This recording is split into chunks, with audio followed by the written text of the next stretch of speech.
नगर निगम में व्याप्त भ्रष्टाचार, भू माफियाओं और अवैध व्यावसायिक भवन निर्माणकर्ताओं को नगर निगम के अधिकारियों और राजनेताओं द्वारा मिल रहे संरक्षण के खिलाफ गुरुवार को शहर जिला कांग्रेस सेवा दल द्वारा निगम परिसर में जोरदार प्रदर्शन कर निगम आयुक्त को ज्ञापन सौंपकर निगम में बढ़ते भ्रष्टाचार पर अंकुश लगाने और दोषी अधिकारियों और कर्मचारियों के खिलाफ कार्रवाई करने की मांग की गई।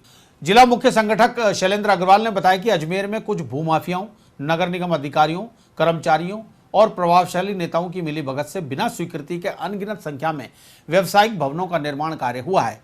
पिछले दिनों नगर निगम की साधारण सभा की बैठक में इन अवैध व्यवसायिक निर्माण कार्यों का नियमन करने के लिए बिल्डिंग बायलॉज रूल्स और कंपाउंडिंग रूल्स 2016 प्रस्ताव भी पारित किया गया। वजह इन सभी व्यवसायिक निर्माणों में अधिकारियों, राजनेताओं और निगम के कार्मिकों की मिलीभगत है। इसलिए इन्हें बचाने के लिए आनन फानन में अवैध व्यावसायिक निर्माणकर्ताओं की सुविधानुसार संशोधन कर पारित कर दिया गया, जबकि पारित किए गए प्रस्तावों में कई खामियां हैं। प्रदर्शन करने के बाद कलेक्टर के माध्यम से मुख्यमंत्री और स्वायत्त शासन मंत्री के नाम जिला कलेक्टर को ज्ञापन भी सौंपा गया। नगर निगम के दलालों को झूठे मारो सालों को, नगर निगम के दलालों को झूठे मारो सालों को, नगर निगम के दलालों को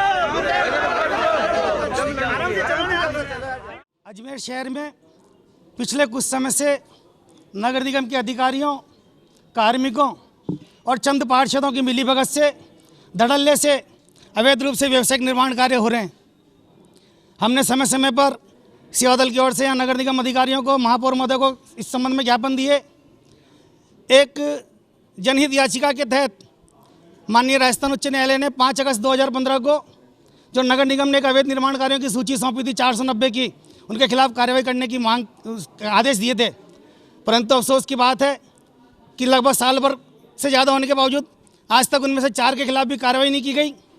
और चूँकि वो सारे अवैध निर्माण कार्य यहाँ के अधिकारियों, कार्मिकों और कुछ पार्षदों की मिलीभगत से हुए थे, तो इसलिए उनको नियमित करने के लिए गत 16 तारीख को नगर निगम ने एक मीटिंग आहूत कर उन कंपाउंड रूल्स और बिल्डिंग बायलॉज रूल्स के नाम से एक नियम पारित किया, जिससे जो अवैध निर्माण कार्य करने वाले हैं उनको राहत मिल सके।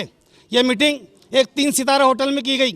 इससे पहले भी नगर निगम परिसर में 2 बार मीटिंग की गई, परंतु इस प्रस्ताव को स्थगित कर दिया गया 70 भाजपाई पार्षदों के कहने से ही। और उसके बाद 16 तारीख को जो एक 3 सितारा होटल में मीटिंग की गई, चंद मिनटों में ही उस मीटिंग में उस प्रस्ताव को पारित कर दिया गया। और मीटिंग निमटने के बाद जैसा हमें मीडिया के माध्यम से ही मालूम पड़ा और भी सूत्रों से मालूम पड़ा, जाम से जाम छलकाए गए। वहाँ 70 भाजपा पार्षदों ने और सभी पार्षदों ने और अधिकारियों ने सपरिवार और भोज का आनंद लिया। आखिर वो किसके खर्चे पर था? क्या इसमें भ्रष्टाचार की बू नहीं आती है? इस संबंध में आज हमने सीओ साहब को एक ज्ञापन दिया है कि डिसेंट ऑफ नोट के तहत आप उस पर अपनी टिप्पणी अंकित करें। हमने इस संबंध में जिला कलेक्टर महोदय के माध्यम से मुख्यमंत्री महोदय और स्वायत्त शासन मंत्री जी को और हम जिला कलेक्टर महोदय को भी ज्ञापन दिया है। नोटबंदी के बाद 10 रुपए के सिक्कों को लेकर फैली अफवाहों के चलते अधिकतर दुकानदार ग्राहकों से 10 रुपए के सिक्के लेने से मना करते हैं, जबकि बैंक ग्राहकों को 10 रुपए के सिक्कों में भुगतान कर रहा है। गुरुवार को ऐसे ही कुछ पीड़ित ग्राहकों ने पुलिस अधीक्षक को ज्ञापन देकर 10 रुपए के सिक्के नहीं लेने वालों के खिलाफ कानूनी कार्रवाई करने की मांग की। ज्ञापन देने वाले लोगों ने बताया कि नोटबंदी के बाद बैंकों से 10 रुपए के सिक्के दिए जा रहे हैं, लेकिन बाजार में दुकानदार, टेम्पो वाले और ठेले वाले 10 रुपए के सिक्के लेने से मना कर देते हैं, जिससे आम लोगों को भारी परेशानी उठानी पड़ रही है। पुलिस अधीक्षक ऐसे दुकानदारों के खिलाफ कार्रवाई करे, जिससे आम जनता को राहत मिले और बिना किसी कठिनाई से 10 रुपए का सिक्का बाजार में चल सके। अभी नोटबंदी का मसला चल रहा है। बैंक वाले 2000 का नोट देते हैं, हम एटीएम से भी अगर पैसा निकालते हैं तो उसमें से भी केवल 2000 का नोट ही निकलता है। और बैंक वाले 10 के सिक्के भी दे रहे हैं साथ में। वो 2000 का नोट हम लेकर दुकानदार के पास जाते हैं तो दुकानदार कहता है कि 10 रुपये की चीज़ के लिए हम 2000 का छुट्टा कहाँ से लाएँ। और जब 2000 का 10 का सिक्का देते हैं हम उसको, तो बोलते हैं 10 का सिक्का नहीं चलेगा। तो अब जनता क्या करेगी? 10 का सिक्का भी नहीं चलता, 2000 का नोट में भी सामान नहीं देता है, फिर जनता कहाँ जाएगी? जनता परेशान है।